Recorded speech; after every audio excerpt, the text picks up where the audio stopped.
Hello friends, welcome to my channel everyday Chhaya. આજે આપણે બનાવીશું એકદમ હેલ્ધી એવો અને તરત જ બની જતો એવો બ્રોકલી અને બદામનો સૂપ. તો ચાલો શરૂ કરીએ. આ માટે આપણે એક કઢાઈમાં 1 ચમચી જેટલું તેલ ઉમેરીશું અને એમાં લગભગ મેં નાનો કાંદો લીધો છે, જેને રફલી ચોપ કરી લીધો છે અને એને આપણે જરાક સાતળી લઈશું.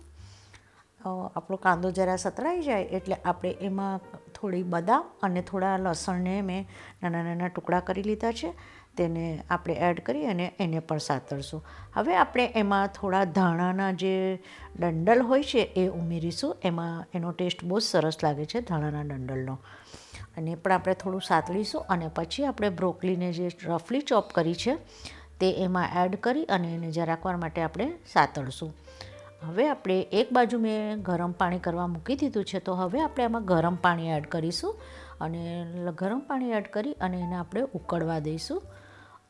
અને ઉકળી જાય એટલે આપણે થોડું એમાં મીઠું ઉમેરી લઈશું અને એને ઢાંકી અને આપણે એને થોડીવાર માટે થવા દઈશું. લગભગ 5 થી 7 મિનિટમાં આપણી બ્રોકલી બરાબર ચડી ગઈ હશે, તો આપણે એને સહેજ નાઇફની મદદથી ચેક કરી લઈશું કે આપણી બ્રોકલી ચડી ગઈ છે કે નહીં. તો અને હવે આપણે ગેસને બંધ કરી લઈશું. આપણે હવે એક કાણાવાળી ચાણી લઈશું અને એની નીચે આપણે એક બાઉલ રાખીશું અને જે આ બ્રોકલીનું ઇન્ગ્રીડિયન્ટ્સ આપણે ઉકાળ્યા છે તેને એમાં આપણે ગાળી લઈશું.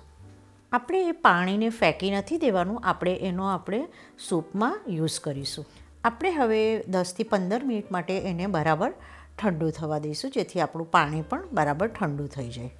આપણે હવે એક મિક્સર જાર લઈ લઈશું અને એમાં બ્રોકલી, આલમંડ અને ઓનિયનવાળા જે ઇન્ગ્રીડિયન્ટ્સ છે તેને એડ કરી દઈશું.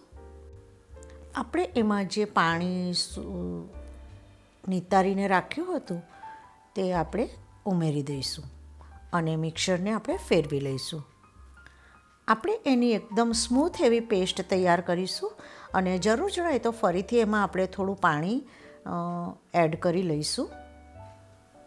આપણે એક તપેલીની ઉપર કાણાવાળી ગળણી મૂકી લઈશું અને આપણે એને સારી રીતે ગાળી લઈશું, જેથી કરીને જે બદામનો છોટલા અને એવું કાંઈ હોય તે એમાં બરાબર ગળાઈ જાય. આપણે હવે એને ગેસ પર ઉકળવા માટે મૂકી દઈશું અને એક ઉભરો આવવા દઈશું. એક ઉભરો આવી જાય એટલે આપણે થોડું એમાં ટેસ્ટ કરી અને મીઠું ઉમેરીશું અને થોડો મરીનો પાવડર ઉમેરી એને એકાદ ઉભરો આવવા દઈશું. તો રેડી છે આપણો બ્રોકલી અને આલમંડનો હેલ્ધી અને ટેસ્ટી એવો સૂપ. તો આ માટે આપણે એક સર્વિંગ બાઉલ લઈ લઈશું અને એમાં સૂપને એડ કરી દઈશું અને ઉપરથી મેં મલાઈને થોડી ફેટી લીધી છે અને તે હું એમાં થોડી એડ કરી દઈશ. મેં અહીં ગાર્નિશિંગ માટે થોડી બ્રોકલીને નાની નાની કટ કરી લીધી છે, થોડા બદામને પણ ઝીણા ઝીણા કટ કરી લીધા છે અને થોડો ઉપરથી મરીનો પાવડર એડ કર્યો છે અને આપણો ટેસ્ટી એવો સૂપ સર્વ કરવા માટે રેડી છે.